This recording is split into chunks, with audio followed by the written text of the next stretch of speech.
Pemirsa, terkait dengan dugaan keracunan massal di Lola Kabupaten Bolaang Mongondo, Dinas Ketahanan Pangan Sulawesi Utara mengaku telah memberikan 9 kali kudapan pada program gerakan edukasi pemberian pangan bergizi untuk anak siswa sebanyak 2.500 di 5 kabupaten kota di Sulut. Terkait dengan viralnya ratusan siswa di 3 sekolah dasar di Lola Kabupaten Bolaang Mongondo yang diduga keracunan massal setelah mengonsumsi kudapan dari program gerakan edukasi pemberian pangan bergizi untuk anak siswa.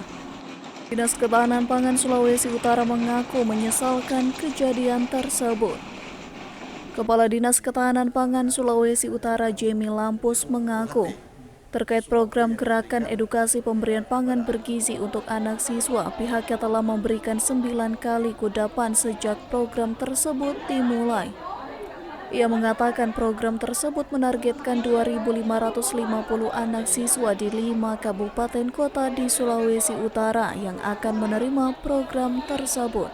Terkait dengan kegiatan jenius gerakan edukasi pemberian pangan bergizi untuk siswa yang terjadi di Kabupaten Bolaang Mongondo, ini memang sangat disayangkan dan juga sangat menyesalkan ini kejadian bisa terjadi, karena kejadian ini terjadi pada saat pemberian yang sudah ke-9 kali dan diberikan sekitar 2.552 anak pada waktu yang sama. Nah, kejadiannya di salah satu kabupaten di Bolaang Mongondo, ada sekolah-sekolah yang mendapatkan penganan ini ternyata menimbulkan dampak terhadap anak-anak yang menerima ini, tapi sudah langsung ditangani.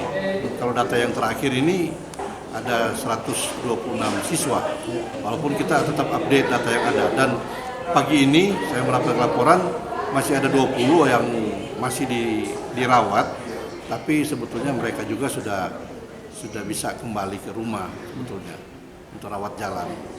Ya mudah-mudahan ini bisa jadi pembelajaran juga, baik untuk program maupun juga untuk masyarakat untuk lebih berhati-hati dalam konsumsi, terutama yang makanan. Diketahui terdapat 126 anak di 3 sekolah dasar di Lola Kabupaten Bolaang Mongondo telah terdampak dengan gejala sakit kepala, mual, dan muntah yang diduga keracunan dari kudapan yang diberikan oleh dinas terkait melalui pihak ketiga pada Senin kemarin. Eka Putra melaporkan untuk Kawan Nuha TV.